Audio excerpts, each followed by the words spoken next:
Welcome to the course on users, groups, and administrative units. Azure Active Directory has a lot more functionality for working with both users and also groups.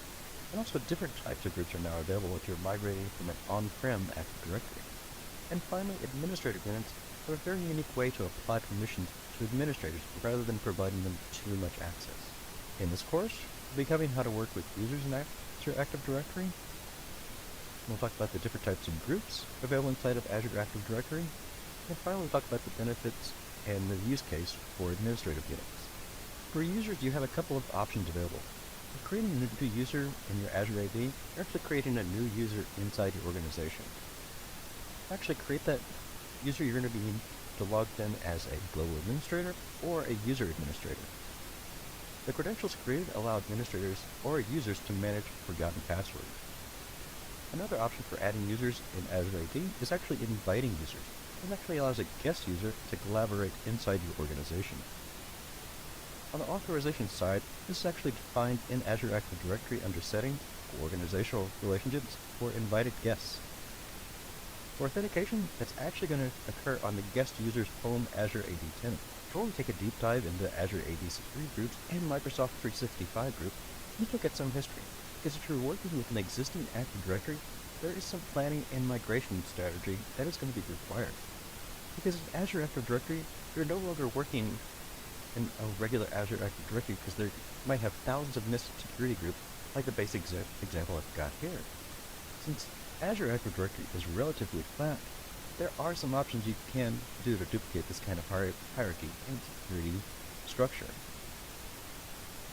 So starting at the Azure AD security groups, you have the ability to utilize the similar functionality for security groups and of the on-prem Active Directory. You can actually sync these with Azure AD Connect. It offers the ability to provide static or dynamic groups. But one of the limitations is the number of admin roles available to update. They're very useful for applying licenses to users based on group membership. They're really good for containing users, devices, and other groups inside of them also. The other option is Microsoft 365 groups. They're very unique features that are part of Microsoft 365 group. The first is, when you first create a group, it's going to generate a group email from Exchange, a shared workspace of Teams, a file repository. I'll cover all these things that are provisioned a little bit later. Microsoft 365 groups also offer the ability to collaborate with users inside and outside of the company, and that's if it is enabled by the administrator. Inside here, with the Microsoft 365 groups, you do have the ability to set up dynamically added members. Just understand that with Microsoft 365 groups, you are limited to only users. When working with the group inside of Azure AD, it's important to remember that every group you create is going to actually have owners. Usually the people defined as owners have the ability to assign members.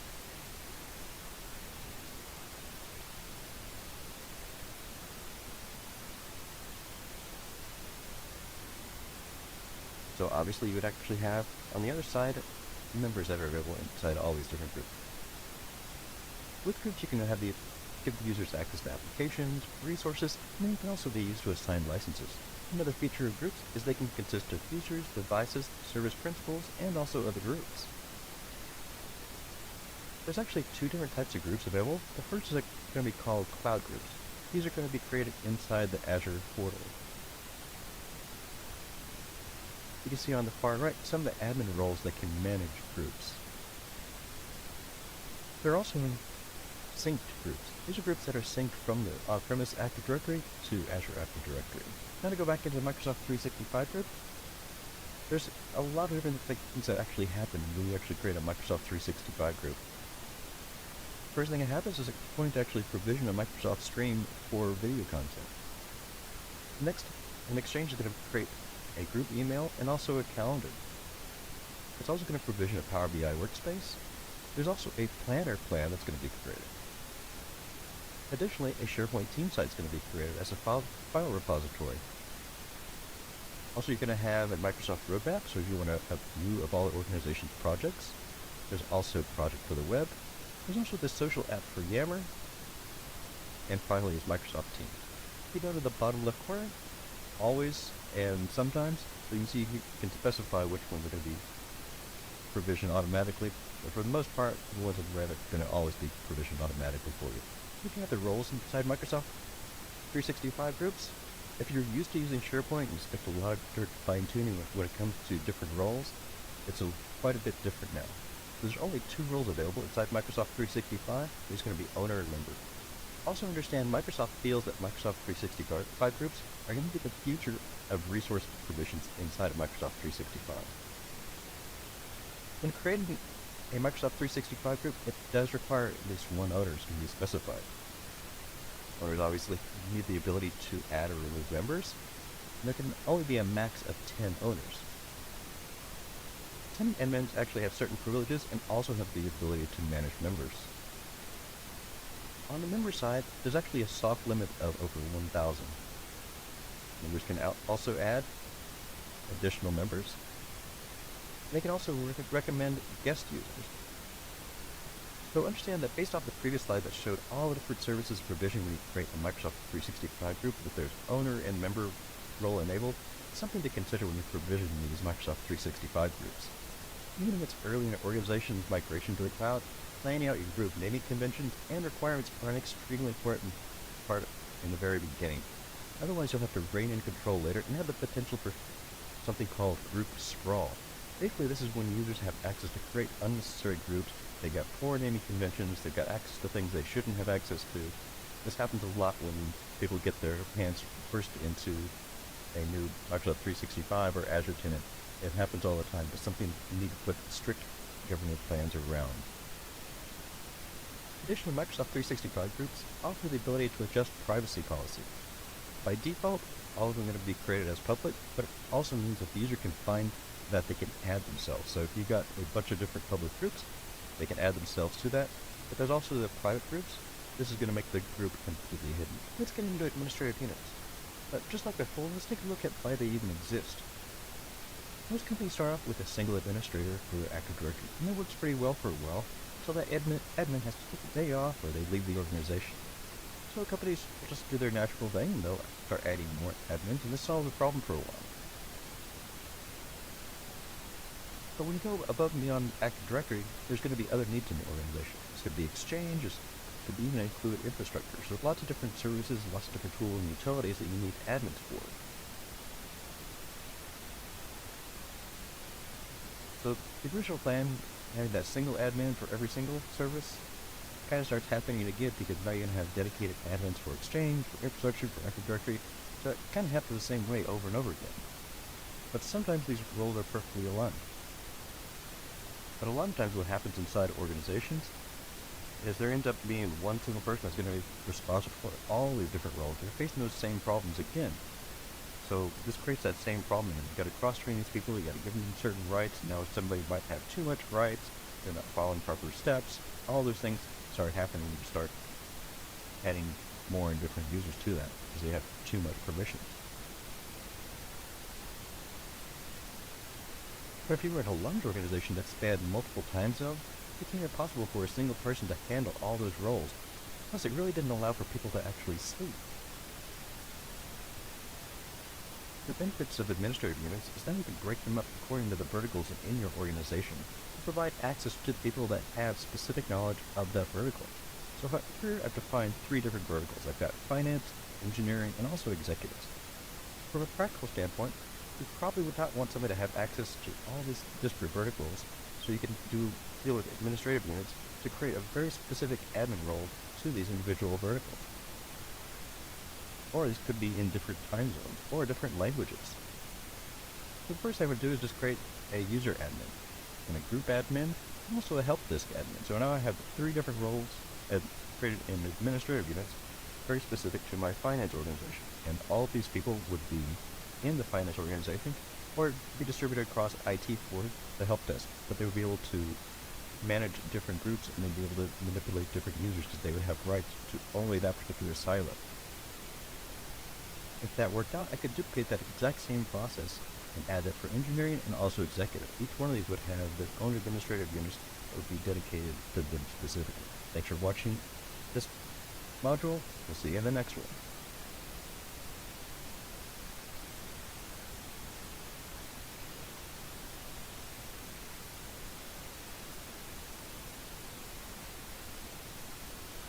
Hello, and welcome to Creating User, Groups, and Administrative Units, the lab.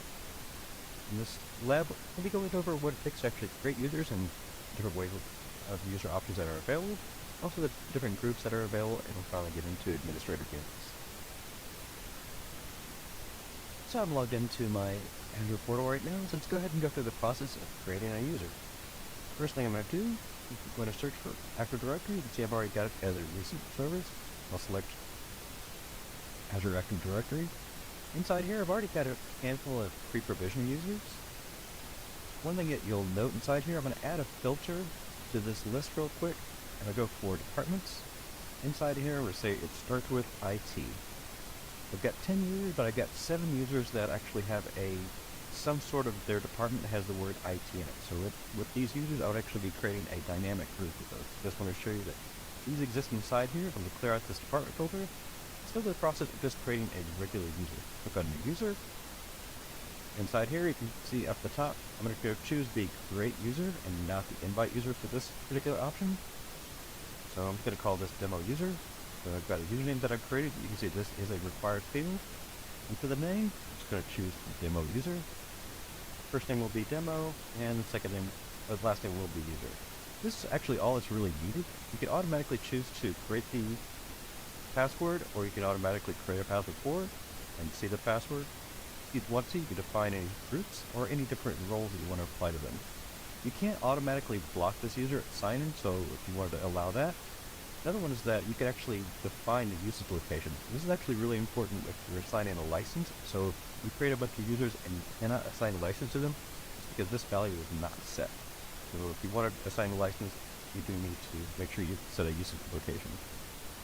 There's some more information inside here for different properties. So we've got a job title, we've got a department, company name, and also the ability to select a manager. For this department, I'm going to choose sales, just so we can make sure that we're not going to get any extra users in my group that I'm going to create later. So go ahead and click create. So just click on refresh to see if we've got my demo user inside here.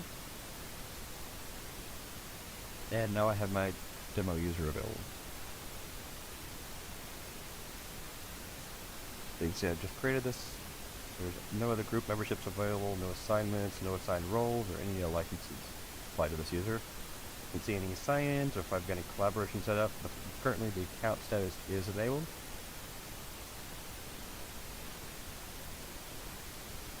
Okay, I'm back inside the Azure portal. I'm going to go back to Azure Active Directory. This time, instead of a user, we're going to go ahead and create a group. The first one that create is going to be a security group. So you can see in my group types, I can choose between security group and Microsoft 365 groups. So check in the drop-down. If you do change the drop-down, please note that the options do change. So currently we have group name, group description, Azure AD roles, and membership type. And the members and owners should be defined. If I switch this to Microsoft 365, now we have a group name, we have a group email address, and also the group subscription and membership type. Let's go back to just security for now. For this one, I'm just going to call this a demo group for IT. For my description, I'm just going to use exactly the same name. Easy Azure AD role is going to be assigned to this group, but I can leave this as no currently. On membership type, I'm going to leave this as dynamic user. So I've not got no owner selected, and also add a dynamic query, so I cannot create this until I add a specific owner. So for this one, I'm just going to go ahead and add myself as the owner with a dynamic query. So right now, I've got this and or. I need to choose a property, a validator, and also the value. So the first property I want to look at is this department value. I'm going to choose equals to. Actually, I want to do contains. I want it just to contain the word IT, because I've got IT manager, IT support, and several other variations. So I'm looking for a department that contains IT. That's all the criteria I need for this. So now I've got the save button available to me. Go ahead and save this dynamic rule. Now I can create my new group.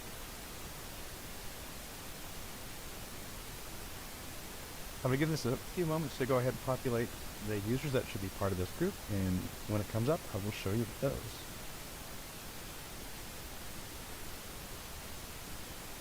Okay, I've got my group displaying now, so I've got demo group for IT. You can see this is a security group. It is set up as dynamic also. Take a look at the members inside. I do have 7 members. All of these will actually have a IT in their department here. This one is IT support. So everything is working exactly as it should.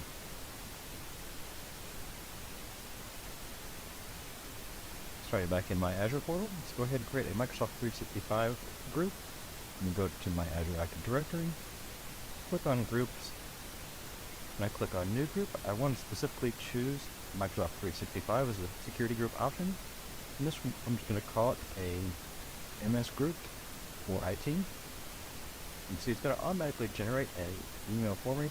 You don't have to choose this one, but notice it is going to give you a email address. It's also going to give you, based on the domain that you're in right now, so mine's wizlabcloudaccess.onmicrosoft.com. For the group description, I'm just going to leave it the same as the group name. I'm not going to worry about the AD roles that can be assigned to this group. On the membership assign, I'm going to choose the dynamic user like we did before. You can see my options have changed out at the bottom. I do need to define a owner for this, just like before. I'm going to scroll down and choose myself. Now for the dynamic query, I'm going to do exactly the same functionality. So I need to choose a property. For here, I'm going to choose department. Then I'm going to choose contains. And then finally add in the value of IT. Wait for this to give me a save button. Go ahead and save that. And now I can create this new Microsoft 365 group. When this populates, I will show you the results. Okay, I have my Microsoft 365 group, so you can see over here, my title is MS Group for IT. Group type, I've got Microsoft 365 as a group type. We'll go into the details inside here. Say that this membership type is dynamic like I selected. If I look at my members, I should also have my 7 members, so we're all good here. Everything is good. Okay, we're back in Azure Active Directory. Let's create some administrative units. Let's go into Azure Active Directory. On the left-hand side, we can click on Administrative Units. Currently, I do not have any created. Let's go ahead and enter one. For this, I'm going to create a help desk. I'm going to create the same as the description, as the name, and click on Assign Roles. This is what actually is very unique about this. Now I can choose some administrative roles. Since I did choose Help Desk, I'm going to go ahead and select a Help Desk Administrator for here. Inside here, I am going to choose myself, and go ahead and click Add, and then Create. Now on the same line, if I wanted to create additional roles, let's say that I wanted to create a group administrator.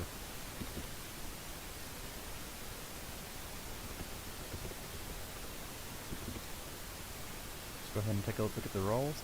Inside here you can see I've got an option for groups administrator. So now I can create and manage groups. Above and beyond people that are not administrators, they can actually reset passwords. Let's go into the groups. I'm going to go ahead and set myself as a group administrator also. And obviously you would choose different people for different roles, different parts of the organization for this.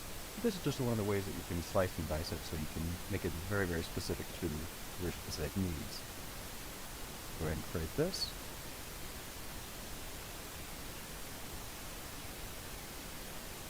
What if I wanted to create a user admin? So along that same context, you choose user admin. I'll go through and assign the roles, and look, one of the options down here is a user administrator. I can also choose Teams administrator. I've got a SharePoint administrator, printer, cloud device administrator, and authentication administrator, so lots of different options available. For this, we'll go ahead and choose user administrator, good for myself, and go ahead and review and create. So basically I've created 3 different administrative units that I've given myself all the access to these, but I don't have too much access that I should not have. So it's one of the ways that you can actually utilize these administrative units, and you can specify these as you need. Thank you for watching this lab series, and we'll see you in the next module.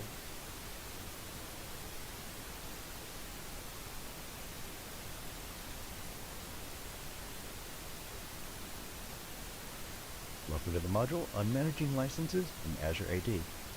Understand, Azure AD will likely be your primary location that you can administer the vast majority of licenses inside your tenant. There's various types of licenses available, and we'll go over them in this module. First thing I'm going to show you is where you can view and assign licenses, and also you can view any licenses that are currently expiring. And we'll go over how you can manage licenses to users and also different groups. And finally, we want to review all the different Azure AD features that you can enable with a different license. Starting inside of Azure AD and clicking on the Licenses tab, this will redirect you to 3 additional tabs. When you click on the All Products panel, you'll view all the different licenses that you currently have. This example probably looks familiar if you've watched some of the other Azure AD videos. This page is going to list out all the different products I have available to license to other users. Starting at the top, I have a Dynamics 365 Key 1 trial for information workers, then a Microsoft Power Apps Plan 2 trial, then Microsoft Power Automate free license, and I also have an Office 365 E3 developer license. This is going to be very similar to a normal E3 Office 365 license. And there's also Power BI free, and finally I have the ability to license out Power Virtual Agents, their viral trial. At this point, you can take a look at the rest of the table, and it breaks into the following columns. The first one is just going to be around the total. First is going to be around the total. This is the total number of licenses you have available to allocate. Next is going to be the assigned, so each license can be assigned to users or groups of users. The third column provides how many licenses you have left to allocate. And finally, if you're using any trial licenses, how many are expiring anytime soon. Let's revisit that tenant that had the Premium P2 license. So here I have one product available, and it's the Azure Active Directory Premium P2. Notice that I currently have 100 total licenses available. There's going to be 0 assigned, leaving 100 currently available, and there's currently none expiring anytime soon. If it does seem a little confusing right now, keep in mind, just because you have a premium license does not mean you need to utilize every single user on that license. You can actually combine different license types. So you might want to decide that you want to assign the Premium P2 licenses to users that would benefit from a feature like conditional access. You can assign those users to that specific license. The remaining users could use the Azure AD free, the Premium P1, Office 365 license, so you have the ability to mix and match depending on the cost and compliance requirements you need. If we walk through the steps of assigning one of those Premium P2 licenses, it's going to start with this next screen. This is the screen when you want to assign users to that Premium P2 license. Let's go ahead and walk through the steps by clicking the Assign button. When we're walking through these steps, the first thing you want to do is click on the Add Users and Groups. I'm just going to select the very first user and click the Select button. And at this point, let's go to navigate to the next screen, and we'll see the different assignment options that are available. In the Assignment Options tab, you're going to see several options available. So the first two allow you to choose between the Premium P1 and or the Premium P2. Then you can choose to enable multi-factor authentication, and finally, Microsoft Defender for Cloud Apps Discovery. After making your selection, you can click on the Review Plus and Assign button. Understand when you're assigning a license, you can accomplish one or two different ways of this exact same functionality. You can either complete the steps in the wizard we've already started, or you can do this from the individual user and then click on the license to navigate to this screen. That's going to allow you exactly the same option. Something to be aware of if you're doing this for the very first time and you're working with either a fresh Azure AD or fresh users. Normally when you're creating a user inside the interface, it does not define a usage location. This is going to prevent you from assigning a license. To resolve that, open the properties of the user and edit those properties. I'll change the usage location to one that is appropriate for your user. In this example, I'm selecting United States, and always remember to save after you make this change. Let's take a look at what happens when looking at different licenses and the features enabled. Starting with the very simple Azure AD for Office 365 licenses, you can see that I have lots of different features available. You can see that all these are flagged as yes and are actually available. If I scroll down inside this page a little bit further, you can see that some of these features to be enabled, I actually have to have either the P1 or the P2 license. Here we've got the Azure AD Premium P2 license, and at the top it looks identical to a free or the Azure Office 365 AD license. This license shows all the features available and also flagged as yes.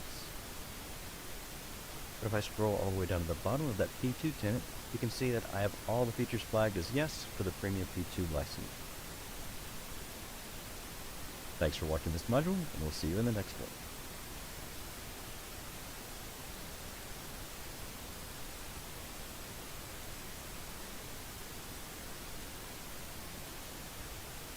Hi and welcome back. Now in this chapter I want to go through the concept of guest accounts. So if I go on to Azure Active Directory,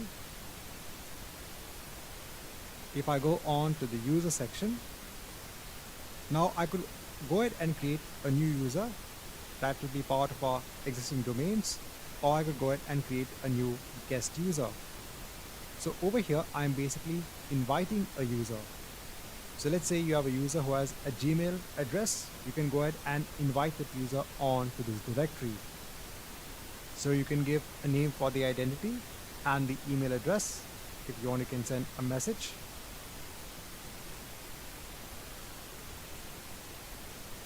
And you can hit on invite.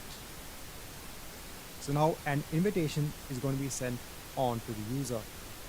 Now if I go ahead and log into that Gmail account, so here you can see that we have got invited to the default directory. So here we have the message. You can go ahead and click on get started. So I'll sign out and sign in with the different account since I'm on the same machine. So I'll enter my password.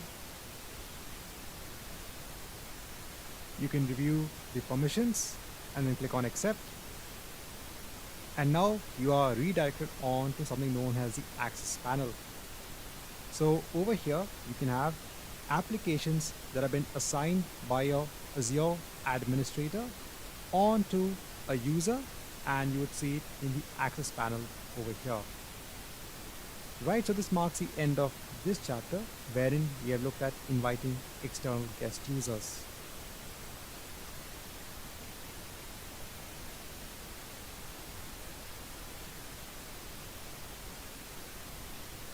Hi and welcome back. Now in this chapter we will look at how to work with users and groups, which is really quite simple when it comes to Azure AD. So we can go on to Azure Active Directory. So we can go on to users. We can go ahead and add a new user. So here you can go ahead and create a new user that's part of a directory. Or you could also go ahead and invite a guest user. So both options are available.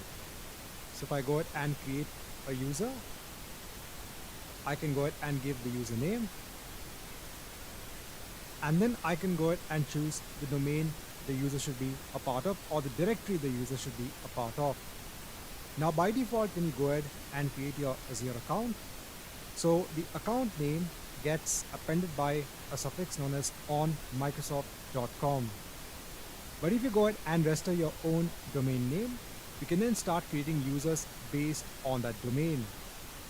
So I could go ahead and choose my domain and then choose the name for my user. If you scroll down, you can auto generate the password or create the password yourself. You can also go ahead and select if the user needs to be part of any groups or any roles. You can also mention the usage location, and you can go ahead and create the user. Now you could also go ahead and create groups for the users. So go on to groups. You can go ahead and create a new group. You could choose the group type to be a security group or an Office 365 group. You can go ahead and give a group name.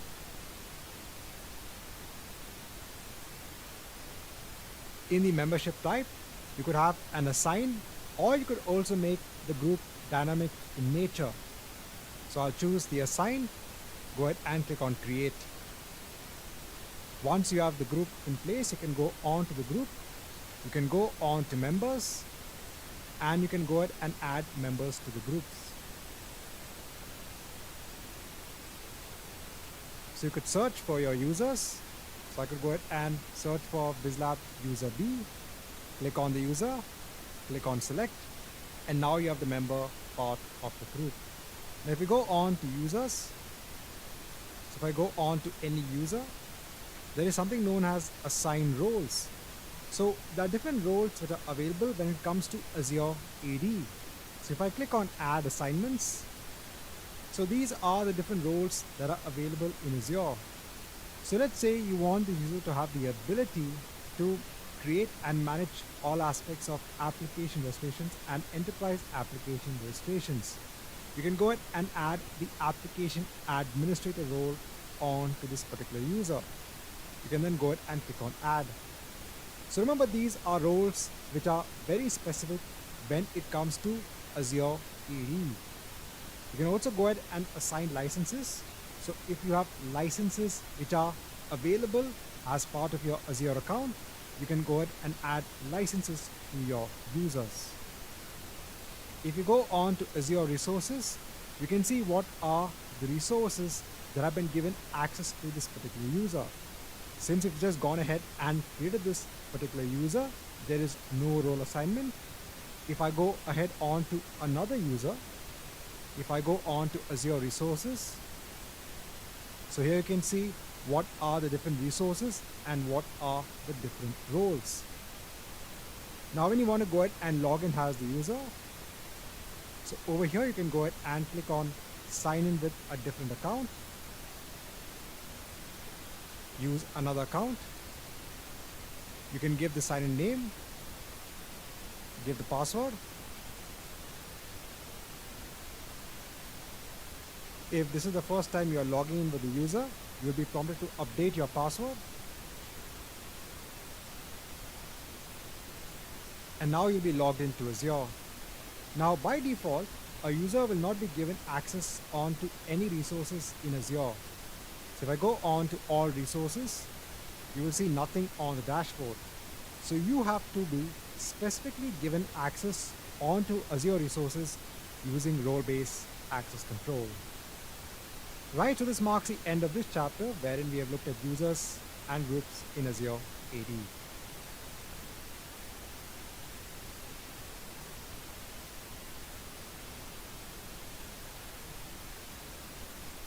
Hi and welcome back. Now in this chapter, we are going to look at a feature known as password reset or self-service password reset. So this allows users to go ahead and reset their password in case if they have forgotten their password. So instead of actually going ahead onto the IT administrator, asking to reset the password, the user can do it themselves. If you go on to Azure AD, you can go on to the password reset section. So over here, self-service password reset is enabled for all users. If you go on to the authentication methods, over here you can decide the number of methods required to reset the password and what are the methods available to the users. So over here I've gone ahead and chosen email and security questions. In these security questions, you can decide on the number of questions required to register. The minimum is 3, and the number of questions required to reset. Again, the minimum is 3 over here. You can actually go ahead and choose the security related questions to ask the user. You could go ahead and either create your own custom questions, or you could go ahead and choose predefined questions. Right, so now once you have password reset in place, I'm going to go ahead and log into my apps as one of the users. So basically I have, if I go on to my users in Azure AD, so I have a user known as BizLab user C. So we're going to go ahead and log in to the My Apps panel as BizLab user C. So this is the access panel that's available for users to log in. So I'm going to log in as BizLab user C. I'll enter my password. Now for the user, they can go on to their profile, and over here they can go ahead and first set up self-service password reset. This is important. In order to reset your password, you first have to set it up. So once you click on this, so remember in the password authentication, we said that at least one authentication method is required. We mentioned as either an email or security questions. So let me go ahead and set up the authentication email. So I'll just enter an email address. I'll just click on email me. So we'll basically get a code. So if I go on to my email, I'll take the code. I'll add it over here, click on verify. So that's done. I can now go ahead and click on finish. Now over here, if I go back onto profile, so here you can see you have the option to change your password.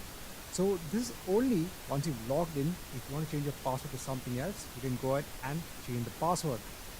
Now let me go ahead and first sign out. Now let me go ahead and try to sign in again.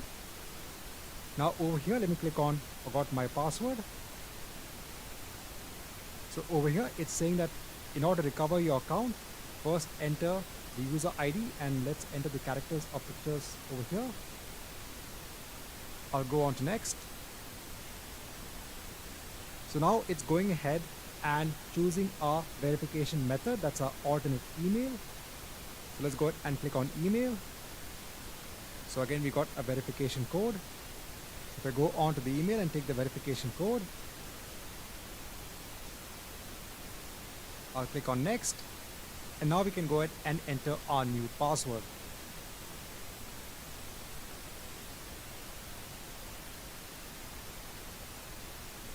So the password has been reset. We can then go ahead and log in with the new password.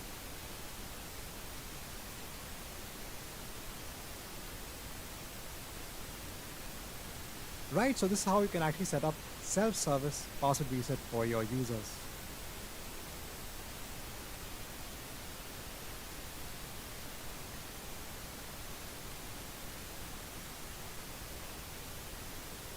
Hi and welcome back.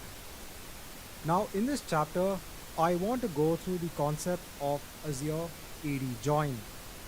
Now normally a lot of people in an organization might have their own devices that they want to basically use when it comes to their organization. So in such a case, they can actually go ahead and register their devices onto Azure AD so that these devices can then be given access based on various other different aspects. So this is a common trend in organizations. So in Azure AD, you can actually go ahead and have your devices registered. So here I am in Azure AD. Now if I go on to the devices section over here, so here you can see currently I have no devices in place or no devices registered. Now let's say that you want to explore the concept of Azure AD join. What you can do is that you can quickly spin up a Windows 10 machine in Azure. So again, I said we have separate chapters on virtual machines, but if you quickly want to see how to basically use Azure AD join, you can go ahead and quickly create one Windows 10 machine. So here I'll choose the resource group. I'll give a name for the virtual machine. I'll put the location as Central US. Now I'll browse for all public and private images. I'll search for Windows 10. So I'll choose the Pro version. I'll leave the size as it is. Let me add the account details. So I will log into the Windows 10 machine with these details. I'll allow the selected ports as it is. Go on to next for the disks. I'll leave the disks as they are. Go on to networking. I'll leave the networking section as it is. Go on to management. For the purpose of this demo, I'll just turn off boot diagnostics. Go on to next for advanced. I'll leave the advanced as it is. Go on to tags. I'll go on to review and create, and let me go ahead and create this virtual machine.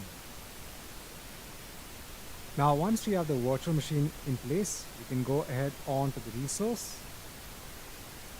Let's go ahead and connect via an RDP session on to this Windows 10 machine. I'll go ahead and download the RDP file. Let me connect to the virtual machine.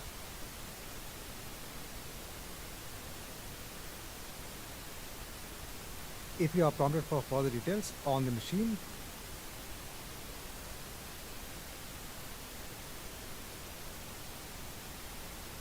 I'm just going ahead and basically marking everything as no. Let me click on accept. So now we are on the Windows 10 machine.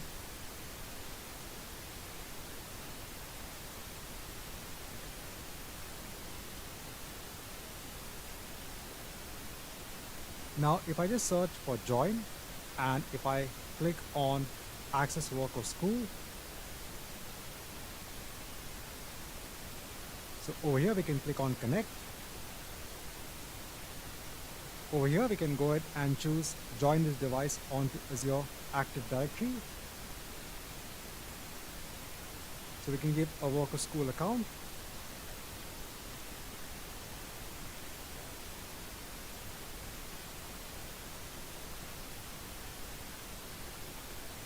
So over here, I'm giving one of my inbuilt admin users. This user has been given the global administrator role when it comes to Azure AD. I'll give the password for the user. Now over here, it is asking us to make sure that this is our organization. So I'll click on join. Now once the device is connected to the default directory, you can actually go ahead and switch to the account and sign in with the new user. If I click on done, so here you can see you are now connected to the default directories Azure AD. If I go back onto all devices, if I click on refresh, you can now see you have your BizLab PC, and the BizLab PC join type is now Azure AD joined. So now you have a device which is now part of Azure AD. Now if we go on to device settings, some important settings when it comes to your devices. So over here, the first thing is what are the users that you want to allow to join devices onto Azure AD. Here you could select either all of your users, you could go ahead and also select your users, or just ensure that no one can join devices onto Azure AD. Next, you have the additional local administrators on Azure AD joined devices. So let's say that you want a particular user in AD to automatically become a local administrator on an Azure AD joined device. You can specify it over here. You can click on select it and then choose the member. The other options available are that users can also restore the devices onto Azure AD. And if you want to ensure that multi-factor authentication is in place for devices that get joined onto Azure AD. You also have a setting for the maximum number of devices per user. So right in this chapter, just want to go through the concept of Azure AD join.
Hello there and welcome. In this course, we'll discuss how to identify your ideal customers, connect with them online, and motivate them to become paying customers. Specifically, you'll learn marketing strategies including search engine optimization and search engine marketing.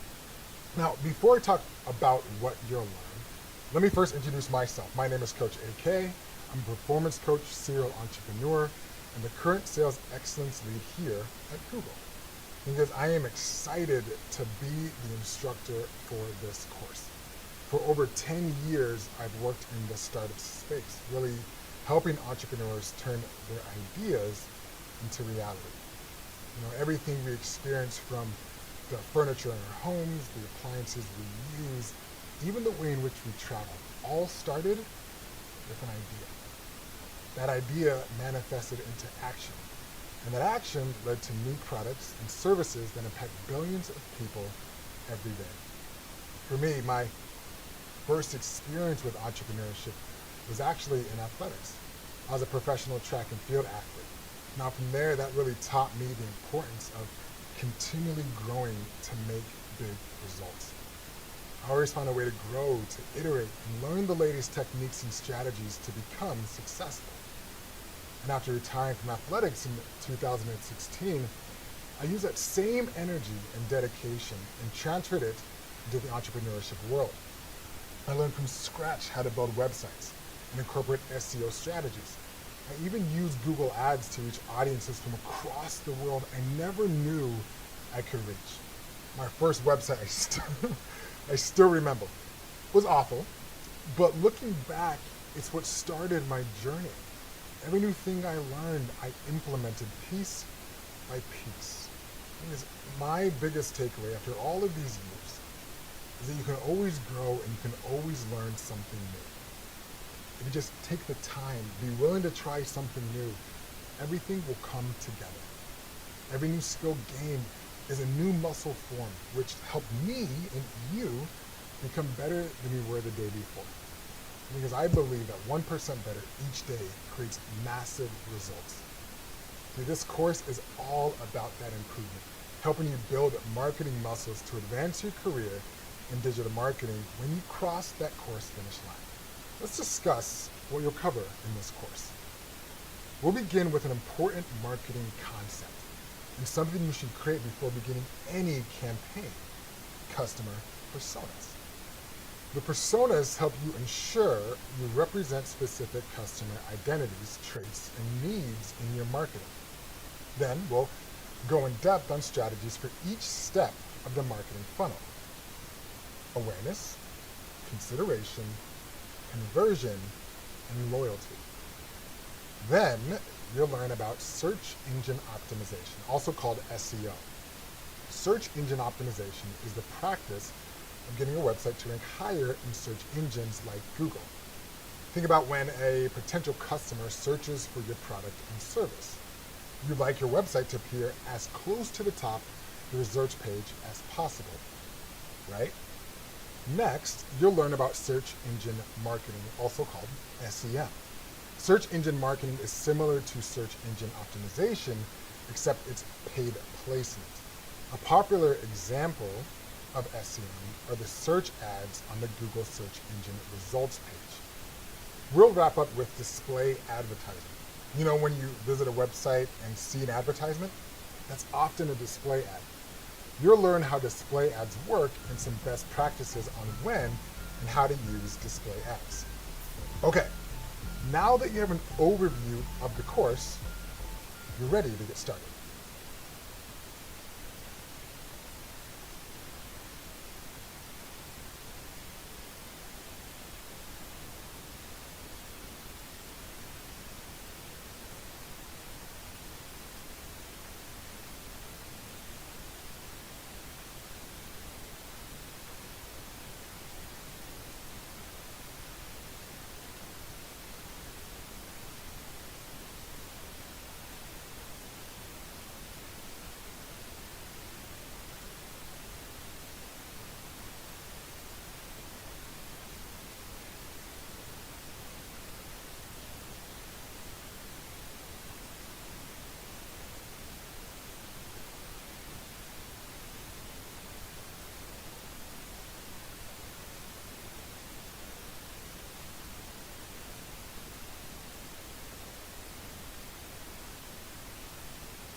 Hello, and in this upcoming section, you'll learn strategies to move a customer through each stage of the marketing funnel.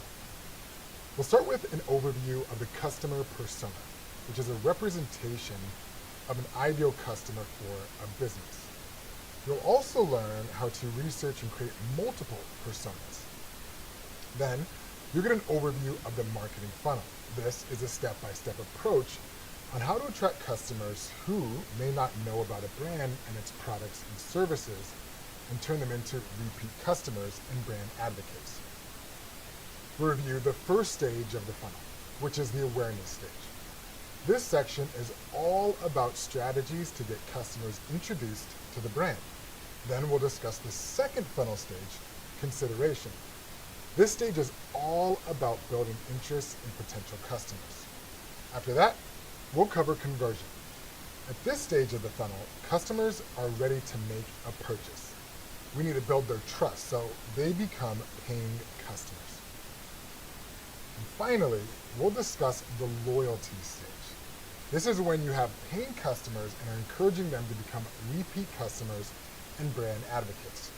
We'll also read through several case studies on how businesses apply these strategies for each stage of the marketing funnel. We have a lot to cover over the next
several videos. Are you ready? Great. Let's get started.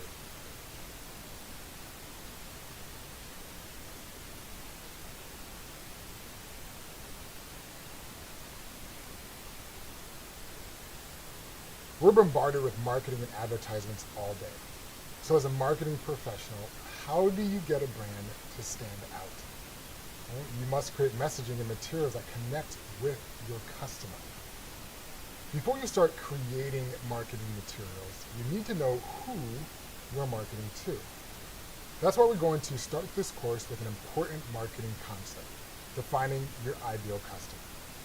In this video, we're going to discuss the customer persona, also called the buyer persona, marketing persona, or audience persona. A customer persona represents a group of similar people in a desirable audience. They can help you figure out how to reach people at the right time, with the right message, offer, and products. The customer persona we'll be discussing is very simple. It includes who the persona represents, also known as their characteristics, their goal or what they want to achieve, and the barrier to reaching their goal, also called the pain point. Typically, a marketer creates several types of personas for a product or service. You may even work with a business with over 10. This is because most businesses have more than just one type of customer. It's important to remember that customer personas can get very complex. For our purposes, we are presenting a simple version. As a marketer, you may find yourself adding many details such as customer interests, behaviors, needs, and skills.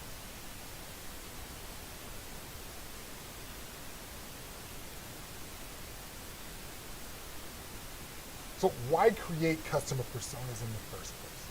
Well, one reason is to better understand the customer's perspective. With a persona, you're imagining things through the individual's point of view. This is more specific than a target audience, which is more broad and general than a persona. When creating a marketing material, such as an advertisement or an email, you should consider the customer's priorities. Like what message or visuals would best appeal to them? Does it help them reach their goals or relate to their pain points?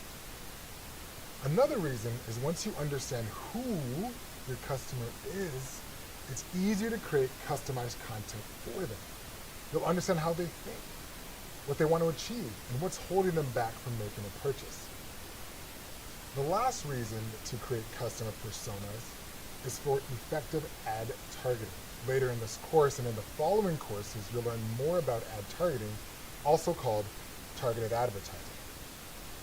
Most digital advertising platforms now provide targeted advertising. The platforms offer several different targeting tools to help get your ads in front of the audiences you wish to reach. Let's quickly go over an example of a customer persona, specifically for a company that sells camping tents. Now, they want to create a marketing campaign for a 6-person tent.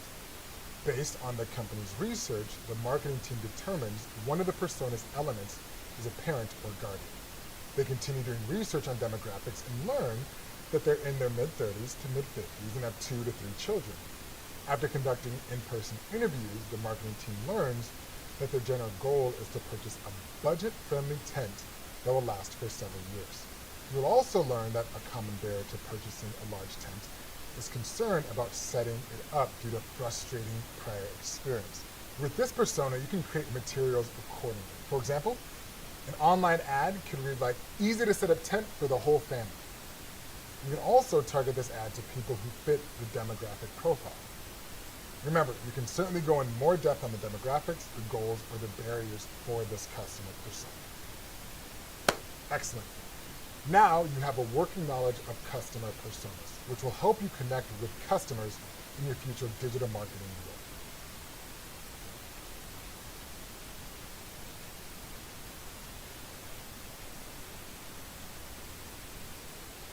Hello there. Now that you know what customer personas are and why they're important, let's discuss how to create them. When crafting a customer persona, you'll need information about your ideal customer. You shouldn't just guess. You need actual data. The thing is, you'll likely need to do research to collect this information. Here are a few ways to do the research. The first is to review customer data. It's possible the business already has existing data about its customers. Review this for information for details such as demographics, location, sales history, and customer service notes. A second way is to conduct customer interviews. Consider interviewing customers directly about their experience with the product or service. Ask questions such as, what brought them to the product? Or how did it solve their problem? And if appropriate, consider collecting information on their other interests as well to form a more detailed persona. Now, another way is to analyze web data. If the business is active on social media, review any demographic data about people who follow your business account. Additionally, website analytics such as Google Analytics provide data about elements like the age and gender of website visitors. Now, if you're wondering what Google Analytics is, we'll be covering that in a later course. If available, research online reviews and comments as well. They can be a great opportunity for persona data. A fourth way is to send out surveys. A simple method to collect information is to email a survey out to current customers. You may find that participation is low on this particular type of strategy. So to do, instead, encourage survey participation by giving away something for free to one of the customers who fills out the survey. Now, once you've done your research, the first part of creating a persona is defining who your customer is. This includes defining persona interests, traits, and demographics. Demographics are information specific to the customer, such as age, gender identity, income, family size, occupation, education, and location. For example, a persona for a pet business could be a man in his 30s with 2 children who loves the outdoors and lives in the suburbs. You may even get more specific with the personas and detail out a 30-year-old man with 2 children who owns a large dog and likes to go hiking. Now, the more detailed your personas, typically the more personas you create. This aligns your advertising language to many members of your audience. Now, once you determine the persona's interests, traits, and demographics, it's time to get specific about their goals and barriers. To create the goals and barriers, you should primarily rely on the data you collect about customers, such as surveys and interviews. For the customer persona goal, get specific about the customer and what they want to achieve. This goal needs to be related to the product or service. For example, if it's a landscaping business, the customer wants great-looking greenery. Reviewing the data, you also identify additional goals they may want to achieve. Some of the customers just want peace of mind that their plants and property will be taken care of. For other customers, it's pride in the look of their landscape. While you're relying on your data to form the goal and barrier, it's okay to include additional details. For instance, maybe customers consistently said they want their landscaping to look good. You can infer they want to feel pride in their home. Now, after identifying this, consider the barrier, or what's preventing the customer from achieving their goal. You can also consider what's keeping the customer from hiring the company. Again, review the customer data, including the surveys and interviews. Can you identify any barriers? Continuing with the landscape example, when reviewing the customer survey, you notice a few recurring barriers. Some customers say they don't have time to take care of their lawn. Others state they've tried, but don't believe the lawn looks any good. Another group say that they simply just don't have the equipment. Consider a barrier related to hiring the company. One could be that they don't trust landscaping companies because they received poor service in the past. Now that you have the demographic information, the goals, and the barriers, combine that information to create your personas. Following the landscaping example, one persona could be a 55-year-old woman in the city with a small yard and a garden. She has been taking care of her own yard for 5 years, but currently doesn't have the time to do it. The second persona could be a 30-year-old new homeowner. they've never worked with landscaping before and just moved to the suburbs. And a third persona could be a 27-year-old, budget conscious renter in a rural area. They are trying to get basic landscaping to keep up with their homeowners association needs. Now, let's imagine you've completed a few personas. Now, what do you do with them? A best practice is to keep them readily available. Whenever you work on any marketing material, consider all of your personas. Who are you trying to reach? What visuals appeal to them? What messages appeal to them? What online platforms do they spend their time on? That's the power of a persona. Instead of just guessing or combining all personas together, you have specific data about who your customers are. You know what they want to achieve and the barrier that keeps them from achieving those goals. Customer personas may seem like a lot of work, but they are well worth it. Successful marketing starts with knowing your customers well. And now you know what steps to take to gain that knowledge and really make that connection.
welcome back.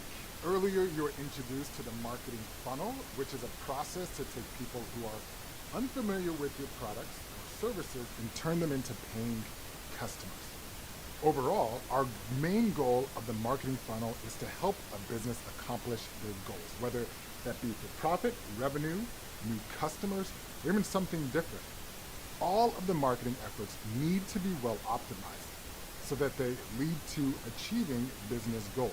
Now, as a marketer, you want to ensure that you are reaching and resonating with your target audiences in all stages of the customer journey. Now, if you do any research on marketing funnels, you'll quickly realize that there are many different kinds. You may work for a company that has a 6-stage marketing funnel. That's perfectly okay. A marketing funnel is just a framework. It helps show how customers move from knowing about a business to purchasing something. The structure may be a little different depending on the business. For this course, we're going to focus on a 4-stage marketing funnel: awareness, consideration, conversion, and loyalty. In the following videos, we will break down each stage in depth and discuss marketing strategies. But before we start discussing the strategies, let's briefly go over the benefits of a marketing funnel. The first benefit of this framework is to consider the buyer's journey. Instead of just simply trying random marketing strategies or sticking to what drives sales at the bottom of the funnel, the marketing funnel encourages you to consider the experience a buyer has with the brand. Now, when do they first experience the brand? How do they experience it? And what do they do after they first experience? Now, these types of questions help you as the marketer, help you really better understand the brand and the business from the customer's perspective. The next benefit is to optimize your marketing strategy. All marketing strategies have gaps, and the funnel helps you recognize and fix them. Maybe the display ads aren't connecting with your potential customer. Or maybe they connect with your ads, but the web page they land on loads slowly, preventing them from moving forward. When optimizing your funnel, you can find and address these kinds of challenges. And lastly, once you consider the buyer's journey and optimize the marketing strategies, you'll increase the conversion rate and drive more business results. For example, with an e-commerce business, you may track the percentage of potential customers that become paying customers. If 100 people visit a product page and only one of them purchases a product, that's a 1% conversion rate. Optimizing your funnel provides a better experience for potential customers. This can increase the conversion rate and ultimately earn the company more revenue. Overall, a main goal of a marketing funnel is to provide a great experience for the customer and earn the business more revenue. All marketing efforts need to be well optimized. This ensures that the marketing performance helps meet the business goals. Learning what does and doesn't move your customer through the funnel may be one of your more important tasks as a marketer.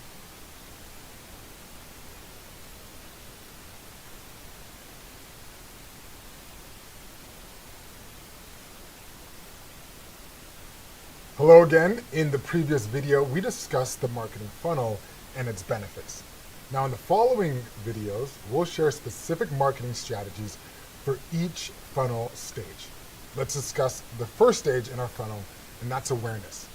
In this stage, the potential customer may not know about the product or service. Maybe they have a specific problem or pain point they need to solve, such as wanting to buy a new piece of furniture. Or maybe they were introduced to your brand without specifically searching for your product or service, such as through a Facebook or Instagram ad. However, they encounter the brand. The awareness stage is when a potential customer first becomes aware of the product or service. This first impression counts. Imagine you're a digital marketer. You're tasked with creating and implementing a strategy to get more people aware of a product or service. Well, how do you do it? Now, before I get into these strategies, let me first say that if you're struggling to understand these terms and concepts, that's okay. I'll be covering these more in depth as you go through this course and the following courses. So by the end of the certificate program, I promise you will be a pro. Let's quickly go over the difference between strategies and tactics. This is an important marketing concept. Often you'll find marketers using these terms interchangeably. However, for our purposes, strategies support the plan to achieve the marketing goal and tend to be more general ideas. Tactics are actions taken to make the plan happen. For example, social media marketing would be a strategy. It's a general idea. And actions on social media would be the tactics. These support the strategy. Here are some strategies and tactics to build awareness. First is search engine optimization, or also called SEO. This is the process of improving a website to increase its visibility in a search engine, such as Google Search or Microsoft Bing. Think about when a potential customer searches for a resolution to their pain point. If your website appears at the top of the search, they will become aware of your business. Next is search engine marketing, also called SEM, is when you increase a website's visibility in a search engine through paid advertisement. It's similar to SEO. Now, when a customer does a Google search for what you provide, wouldn't it be great to show near the top of the search results? SEM can get the brand there. Display ads are graphic-based advertising such as photos, videos, or text. Now, you commonly encounter display ads on websites and applications. Build awareness by getting display ads on websites your potential customers are visiting. Next is social media marketing. These are posts on any social media platform such as Facebook, Instagram, or LinkedIn. Typically, these are no cost. Now, depending on the social media platform, there are many ways to build awareness. One common strategy is to get a follower to share the brand's post to their followers. Now, this happens, new people get introduced to your brand. Social media advertising is similar to social media marketing, except that it's paid. The type of advertising varies depending on the platform. Now, a common paid opportunity that builds awareness is an ad that shows in non-followers' feeds. You can target new potential customers based on their interest. Video marketing comes in many forms, but a common one to build awareness is a YouTube ad that plays before a video, similar to social media advertising. You can target potential customers based on what videos they previously watched. So influencer marketing is when you partner with a person or a brand that has a large following. For a fee, they'll promote your product or service to their followers. There are several types of influencer marketing partnerships. A common one to build awareness is a review. For example, a brand could pay an influencer to try out their product or service. The influencer would then detail their experience. The review could be in a video, a photo, or a text format.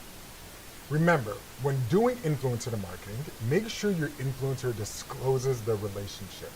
Follow all regulatory guidelines.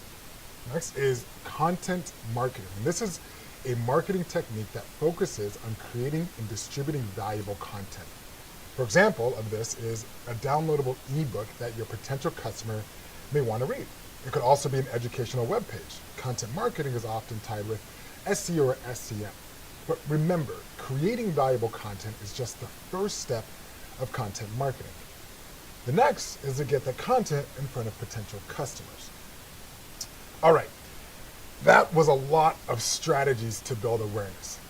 As a quick recap, we covered search engine optimization, search engine marketing, display ads, social media marketing, social media advertising, video marketing, influencer marketing, and content marketing.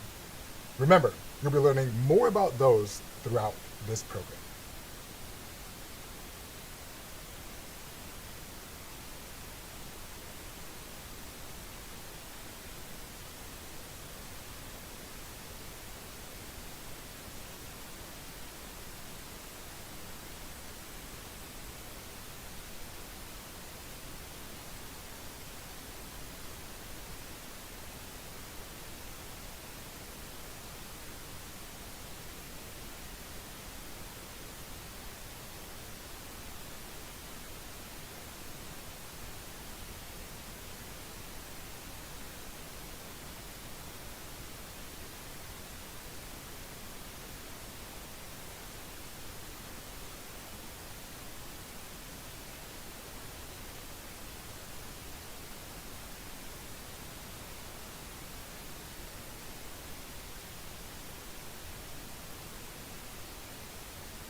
Le français.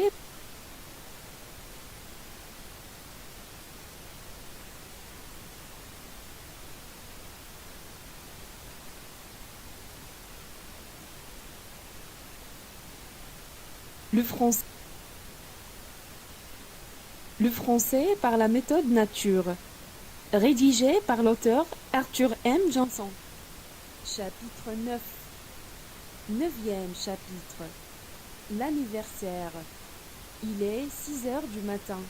Les 4 enfants sont dans leur lit et dorment.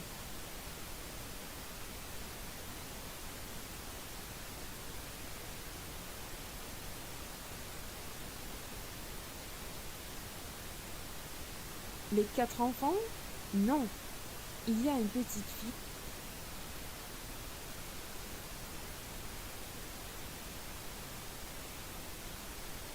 qui ne dort pas.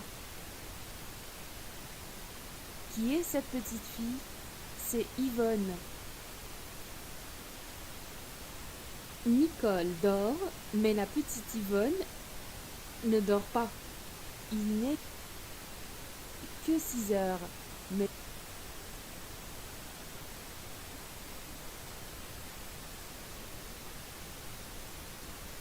dans son petit lit, Yvonne ne dort plus. Pourquoi ne dort-elle plus? Les autres matins à 6 heures, Yvonne dort encore. Les autres matins, oui. Mais ce matin, le matin du 19 juillet, n'est pas un matin comme les autres. C'est aujourd'hui l'anniversaire d'Yvonne. Et ce matin est le premier de sa 7e année.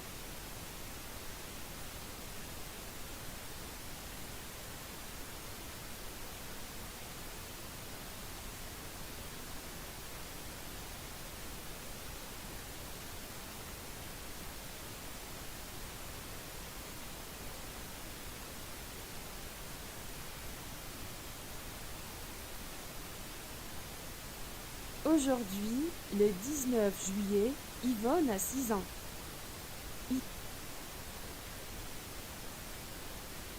Hier, le 18 juillet, Yvonne avait encore 5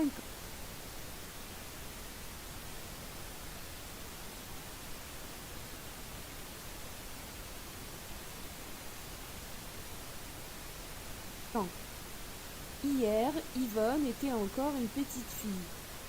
Aujourd'hui, elle est une grande fille. Ce n'est pas beaucoup, 6 ans. Mais cette année, en octobre, Yvonne ira à l'école, comme Nicole et les 2 garçons. Yvonne ne va pas encore à l'école.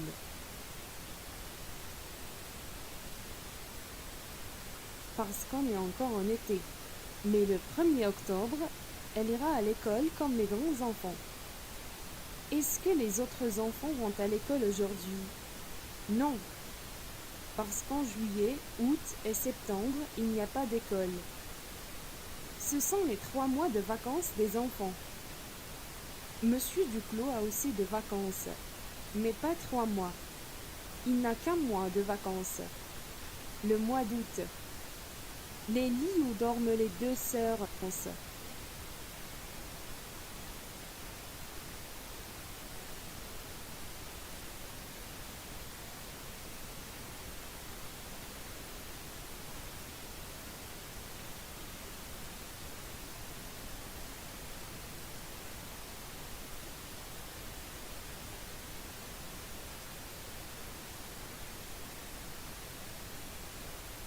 Le mois d'août. Les lits où dorment les 2 sœurs.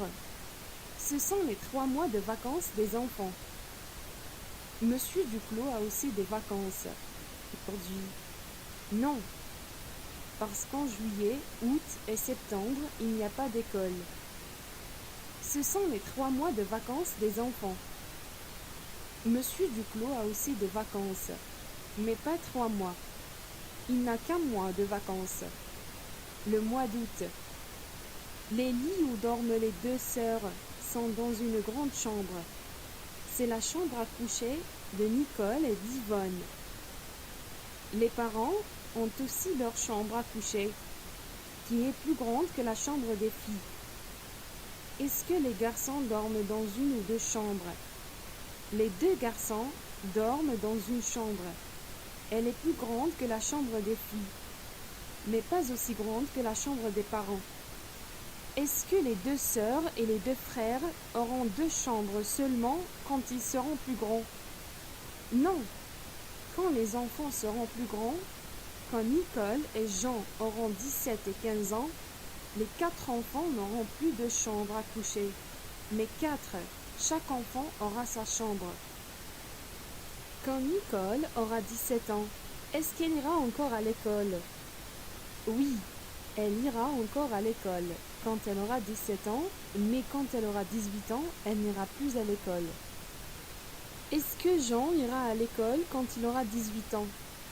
Non, il n'ira plus à l'école quand il aura 18 ans.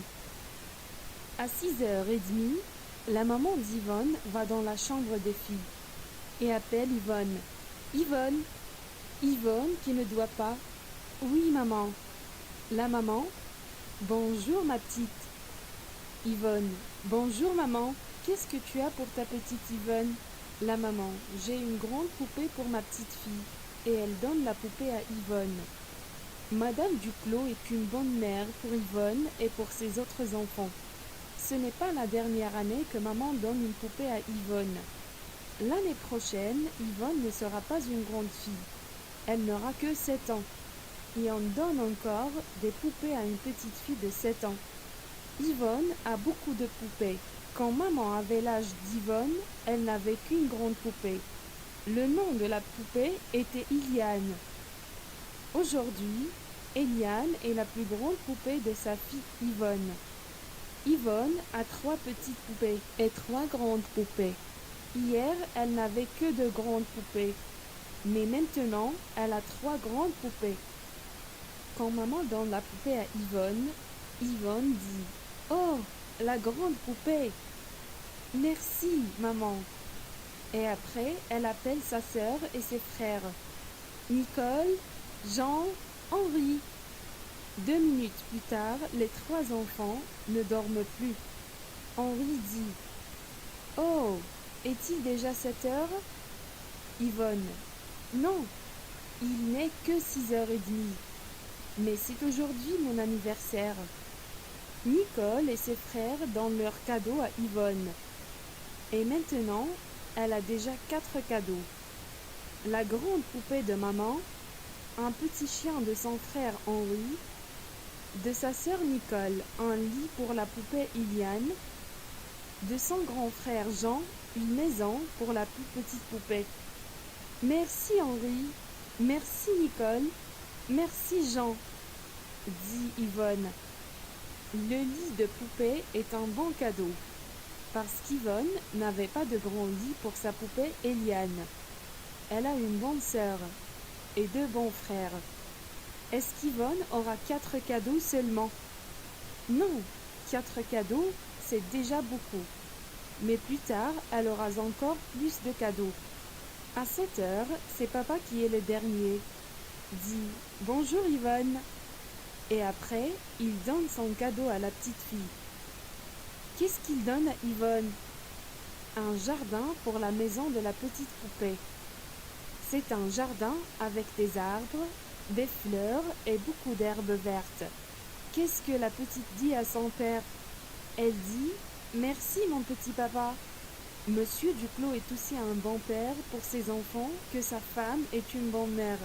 Maintenant, il est 7h15 et Yvonne a les cadeaux de toute la famille. Maman va avec Yvonne dans la salle de bain, où elle lave sa petite fille. Est-ce que maman lave aussi les autres enfants? Non, elle ne lave plus les autres.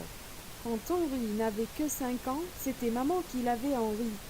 Et c'était maman qui lavait Nicole et Jean quand ils avaient l'âge d'Yvonne. Aujourd'hui, elle ne lave qu'Yvonne. L'année prochaine, maman n'ira plus dans la salle de bain avec Yvonne, parce que l'année prochaine, Yvonne sera une grande fille. Mais aujourd'hui, à quelle heure est-ce que maman lave Yvonne? Elle lave Yvonne à 7h15, les jeudis, les dimanches et les jours de vacances. Elle lave Yvonne à 7h15. Henri et les 2 autres se lavent à 7h. Et à 7h30, c'est papa qui se lave. Les autres jours, il se lève à 7h15. Après les enfants, mais avant sa femme, qui se lave la dernière, quand les enfants ne sont plus à la maison. Avant les vacances, les 3 grands-enfants se lavaient déjà à 6h30. Quand Henri n'allait pas encore à l'école, quand il avait l'âge d'Yvonne, il allait dans la salle de bain avec maman à 7h15, comme Yvonne aujourd'hui. Et Yvonne n'allait pas dans la salle de bain avant 7h30 avec maman également. Maintenant, il est 8h moins le quart. Et toute la famille est à table. Hier, mercredi, les enfants étaient également à table à 8h moins le quart. Parce qu'hier était aussi un jour de vacances. Mais en juin, quand les enfants allaient encore à l'école, ils n'allaient pas à table à 8h moins le quart, mais déjà à 7h10, parce que l'école commence à 8h. Juillet est un mois de vacances. Août et septembre sont également des mois de vacances. En juin, les grands-enfants allaient à l'école. Mais en août et en septembre, les enfants n'iront pas à l'école. Est-ce qu'ils seront à la maison tout l'été? Non, ils ne seront pas à la maison du 1er au 31 août, quand papa aura ses vacances. Le 1er août, les enfants et leurs parents iront à Nice, où le père de Monsieur Duclos a une petite maison. Il y aura aussi les grands-parents Duclos à Nice. Ils seront à Nice tout l'été, de juin à octobre. Avant, quand Nicole et Jean n'allaient pas encore à l'école, ils allaient déjà à Nice au mois de juin avec maman. Papa allait à Nice au mois d'août. Quand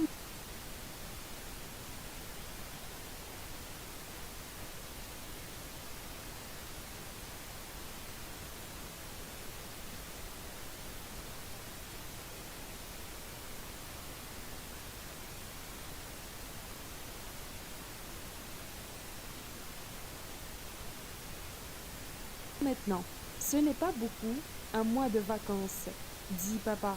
Quand toute la famille est à table, le matin il y a 6 personnes.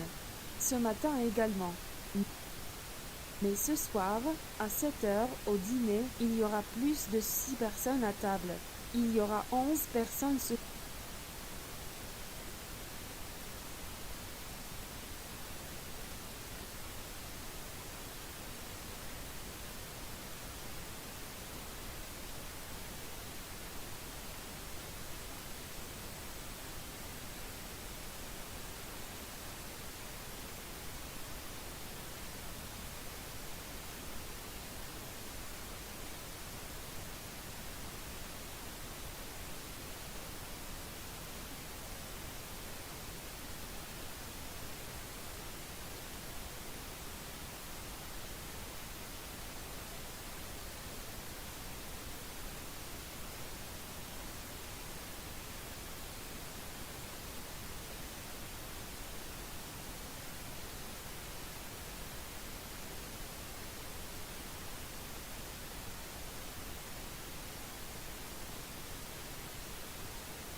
Il y aura les 6 personnes de la famille Duclos et il y aura les grands-parents Leroux et l'oncle André, avec sa femme Claire, qui est la sœur de Monsieur Duclos.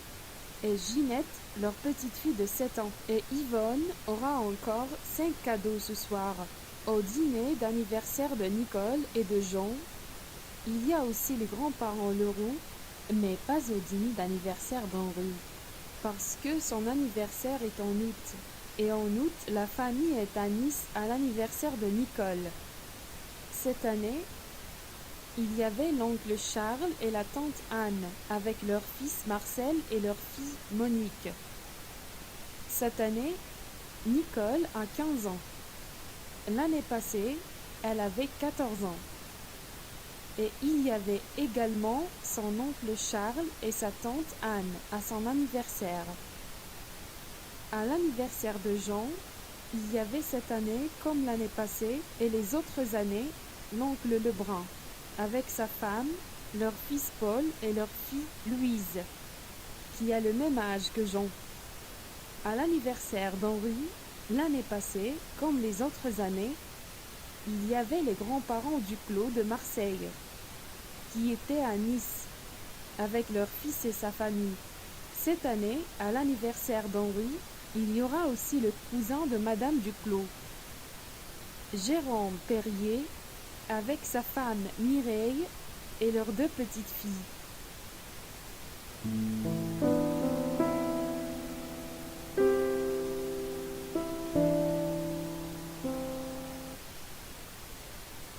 Le français par la méthode nature. Rédigé par l'auteur Arthur M. Janson.